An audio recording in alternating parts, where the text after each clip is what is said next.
I never thought my life would turn into an open wallet for my sister and her husband, but somehow, here I am.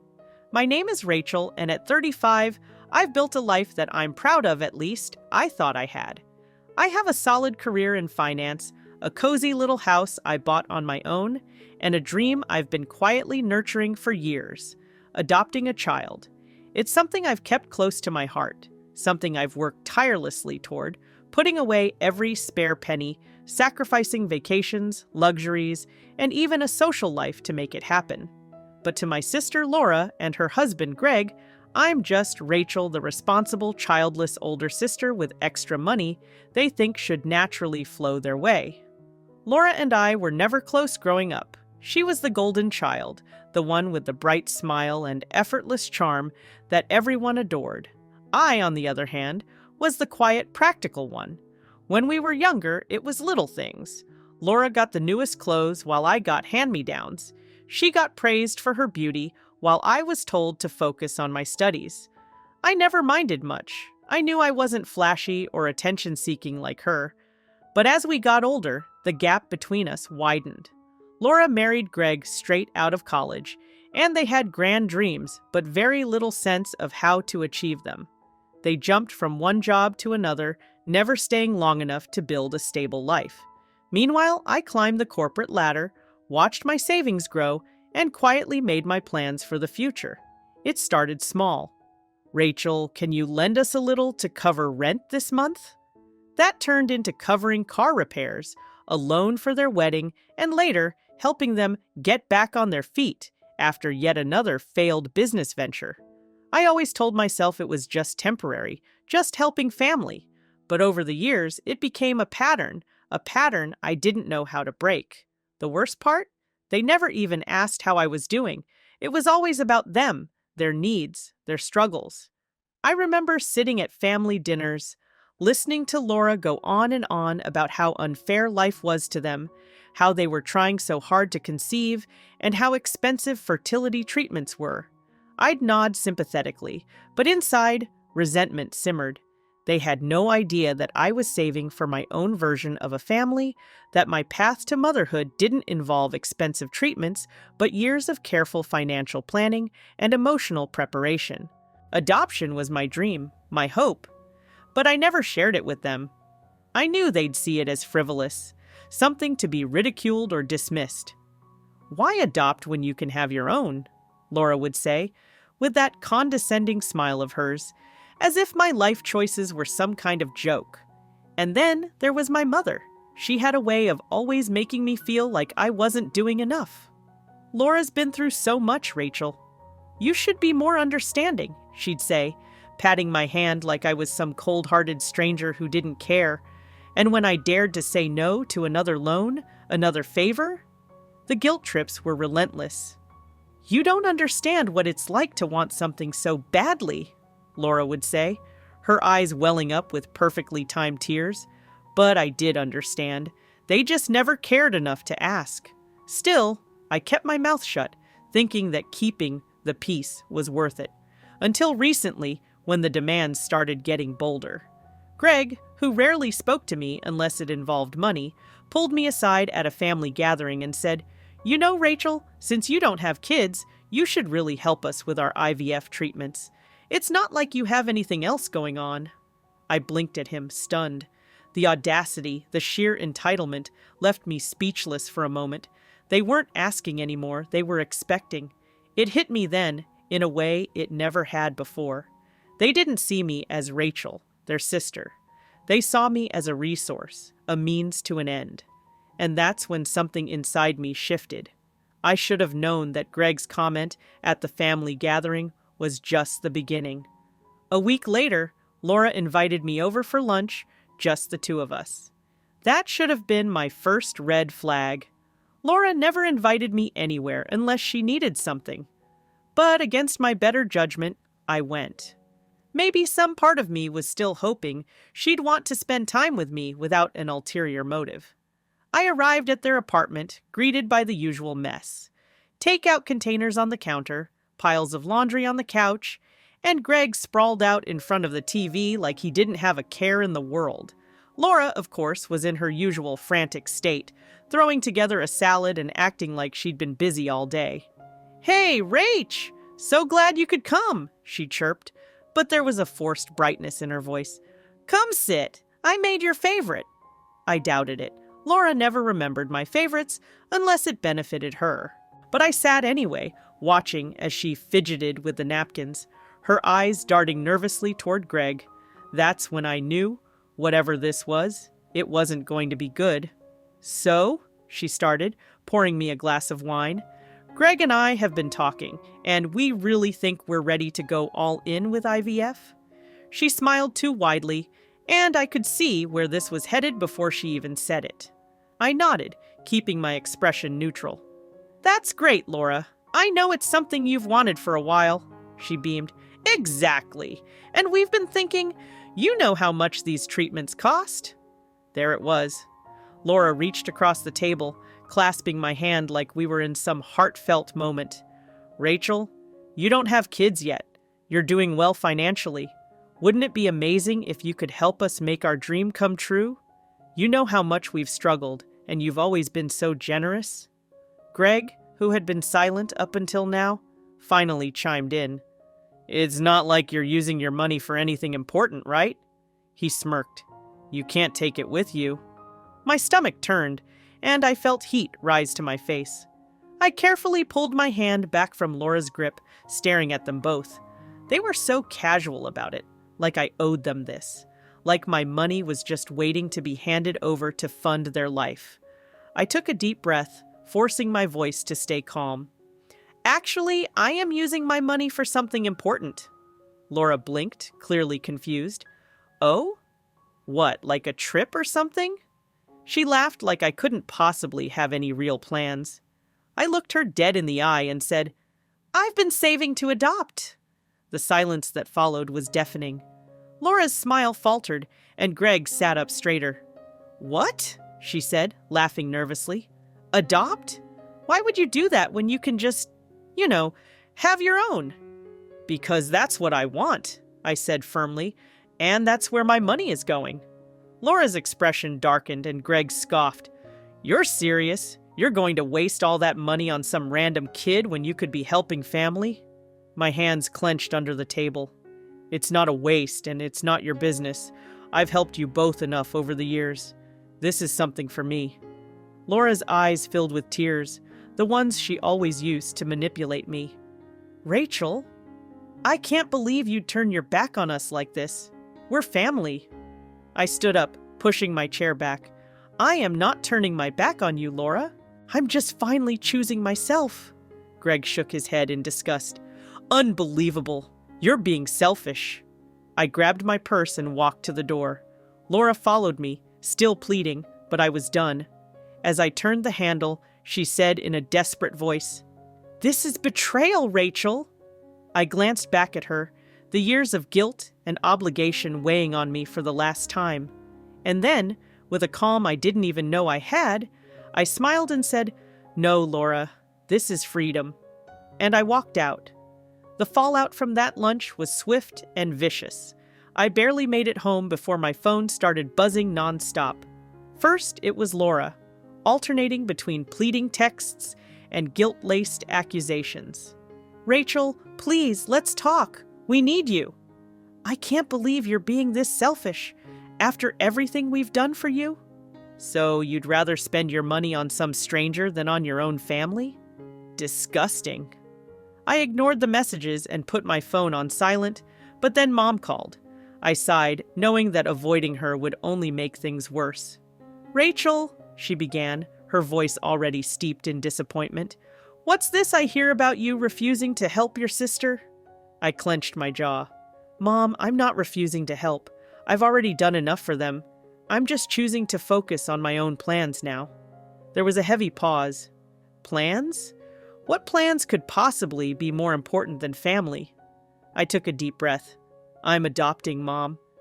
The silence stretched so long I thought the call had dropped. Finally, she scoffed. "Adopting? Why on earth would you do that when you can have your own children?" I rubbed my temples, feeling the familiar frustration creeping in. "Mom, I've thought this through. This is what I want." Her voice hardened. "Laura needs this, Rachel. You have no idea what it's like to want a baby and not be able to have one." I swallowed the lump in my throat. "Actually, Mom, I do. You just never asked." But she wasn't listening. "You're being cruel. She's your sister. You should want to help her." "I have helped her. I've helped her more than enough." My voice cracked slightly, and I hated that it did. Mom sighed heavily, the way she always did when she was disappointed in me. "You know, Rachel, you've always been so distant. Maybe if you had a family of your own, you'd understand what it means to put others first." That was it. That was the final straw. "Goodbye, Mom," I said, and hung up before she could respond. I sat there, staring at my phone, my heart pounding. They didn't see me as a person with dreams and needs of my own. I was an ATM, a backup plan, and when I finally stood up for myself, I was the villain. The days that followed were exhausting. Laura made sure everyone in the family knew what a horrible, selfish person I was. Aunt Marie called to say how disappointed she was in me. Uncle Jim sent a long Facebook message about how family should come first. Even our distant cousins, people I hadn't spoken to in years, chimed in with passive-aggressive comments under Laura's melodramatic social media posts. Some people just don't understand the importance of family. If I had a rich sister, I'd be so grateful if she could help. Must be nice to sit on piles of cash and do nothing while others suffer. I wanted to scream.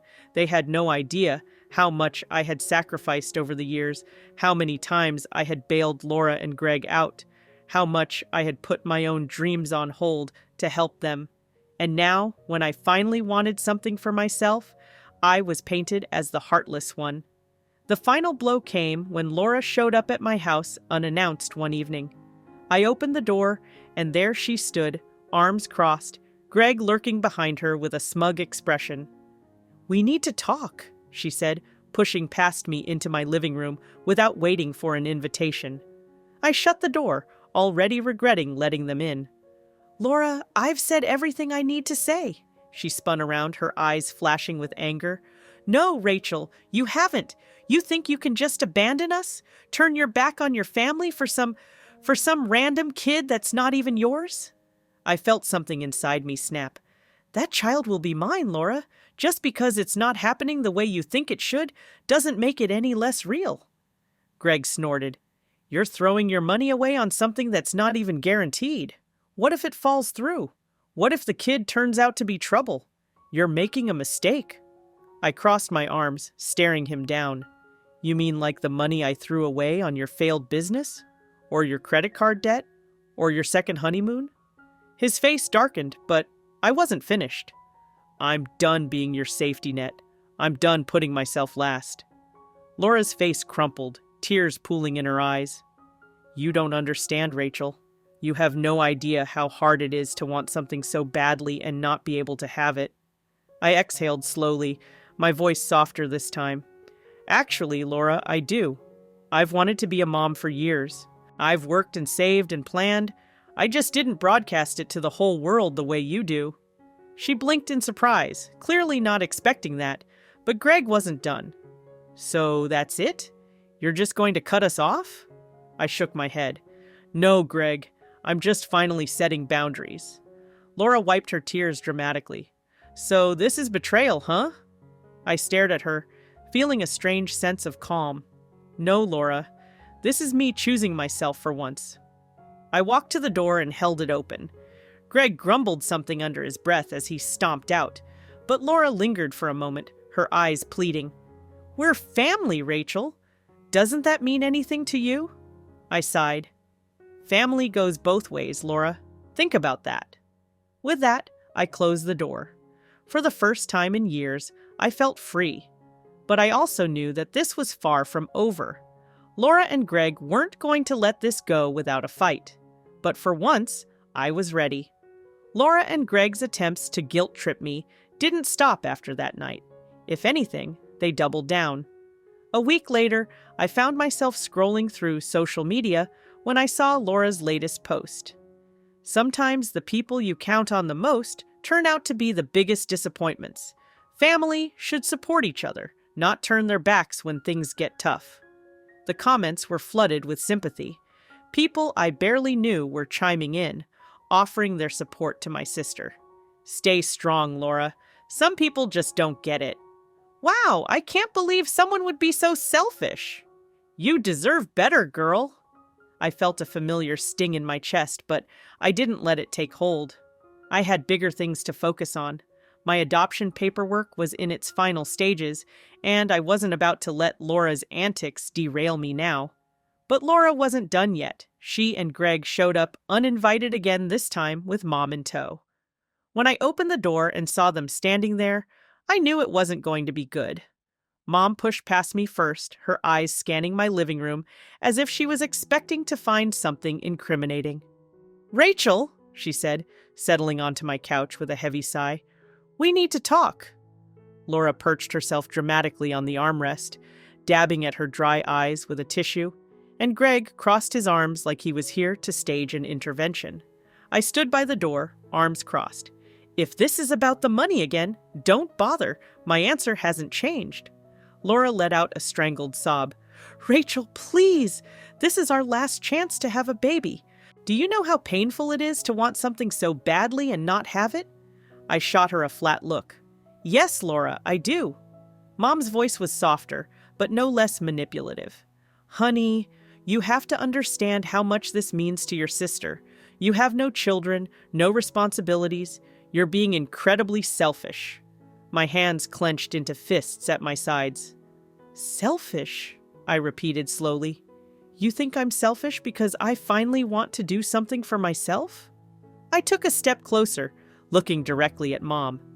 "Where were you when I was covering their rent for months? Or when I paid off their car loan? Or their credit cards?" Mom shifted uncomfortably, but Laura wasn't backing down. "That's what family does, Rachel, and you have plenty. You don't need to adopt some random child when you have us." Something inside me snapped. "Enough!" They all fell silent. I walked over to my desk, pulled out a folder, and dropped it onto the coffee table with a satisfying thud. "This," I said, pointing to it, "is my adoption plan. I've been working on it for years. I've saved, I've planned, and I've sacrificed for this dream. And the fact that none of you knew about it just proves how little you actually care about me." Laura's face paled. "Rachel, you—" I cut her off.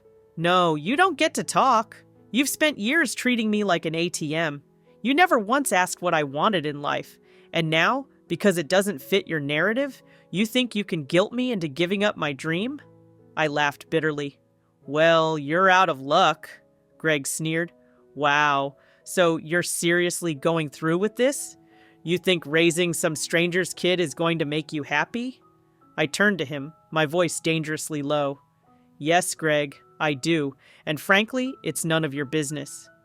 Mom stood up, her face tight with disapproval. "Rachel, you'll regret this. Family is everything." I smiled at her, feeling lighter than I had in years. "You're right, Mom, and that's exactly why I'm choosing my family. One that actually cares about me." Laura stood up, her face twisted in anger. "You're betraying us, Rachel!" I opened the door and gestured for them to leave. "No, Laura, I'm just finally choosing myself." She stomped past me, Greg trailing behind with a scowl. But Mom hesitated. For a second, I saw something in her eyes, maybe regret, maybe something else. But she didn't say a word. She just walked out, and I closed the door behind them. I stood there, breathing heavily, my hands shaking slightly, and then, slowly, a smile crept across my face. I had done it. I had finally set myself free. The next morning, I sent a polite but firm message in the family group chat. "I love you all, but I will not be financially supporting Laura and Greg anymore. My focus is on my own future. I hope you can understand, but if not, that's your choice." Predictably, Laura responded almost instantly, ranting and raging, but I didn't even read it. I blocked her number and moved on with my day. A few days later, I got a call from my adoption agency. My application had been approved, and I was officially in line to be matched with a child. I hung up the phone, tears welling in my eyes, Not from guilt, not from regret, but from pure, unfiltered joy. For the first time in a long time, my future was mine. In the weeks that followed, the silence from my family was deafening, and it was the most peaceful silence I'd ever experienced. Laura had made a dramatic exit from my life, blocking me on social media and telling anyone who would listen that I had abandoned her in her time of need. I heard through mutual acquaintances that she and Greg were scrambling to find another way to pay for their IVF treatments.